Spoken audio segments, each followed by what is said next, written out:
আসসালামু আলাইকুম, আমি দিলশা শারমিন আরেকটা নতুন রান্নার ভিডিও নিয়ে আপনাদের সামনে হাজির হয়েছি। আজকে মুসুর ডাল রান্না করছি জলপাই দিয়ে, সাথে ফুলকপি দিয়ে শোল মাছ রান্না করছি এবং পালং শাক চিংড়ি মাছ দিয়ে রান্না করব। তিনটা রান্নার ভিডিও আপনাদের সাথে শর্টকাট শেয়ার করার চেষ্টা করছি, খুব বেশি ভিডিও বড় করব না। এখানে হচ্ছে কাঁচামরিচ ধনেপাতা দিয়ে হলুদ লবণ দিয়ে ডালটাকে ভালো করে সেদ্ধ করে ডাল ঘুটনি দিয়ে ঘুটে নিয়েছি। পাশাপাশি অন্য একটা চুলায় আমি ফুলকপি শোল মাছ ভেজে ফুলকপি দিয়ে শোল মাছটা রান্না করেছি। তো পেঁয়াজ দিয়ে রসুন দিয়ে বাগার দেওয়া হচ্ছে। ডালটা যখন ভালো করে সিদ্ধ হয়ে গেছে তখন কিন্তু ভালো করে পেঁয়াজটা বেরেস্তার মতো ভেজে আপনারা ডালের মধ্যে দিয়ে দেবেন। অনেকে ডালে পাঁচফোড়ন দেয়, কিন্তু আমি পাঁচফোড়নের গন্ধটা বেশি ভালো লাগে না দেখে দেই না।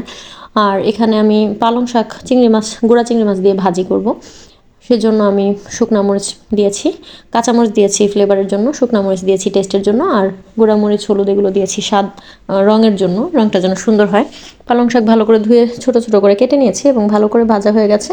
সাথে আমি অফ ক্যামেরায় চিংড়ি মাছ বেছে ধুয়ে কেটে রেখেছিলাম, এগুলো দিয়ে শুকনা করে ভেজে নিয়েছি। এই হচ্ছে আমার আজকের রান্নার অবস্থা। আজকের মেনুতে এগুলোই ছিল। আগামীকালকের রান্নার ভিডিও অথবা কোথাও ঘুরতে যাওয়ার ভিডিও আপনাদের সাথে আবার শেয়ার করার চেষ্টা করবো। আমার তরকারি রান্না করার পরে এরকম হয়েছিল। ভালো থাকবেন সবাই, আল্লাহ হাফিজ।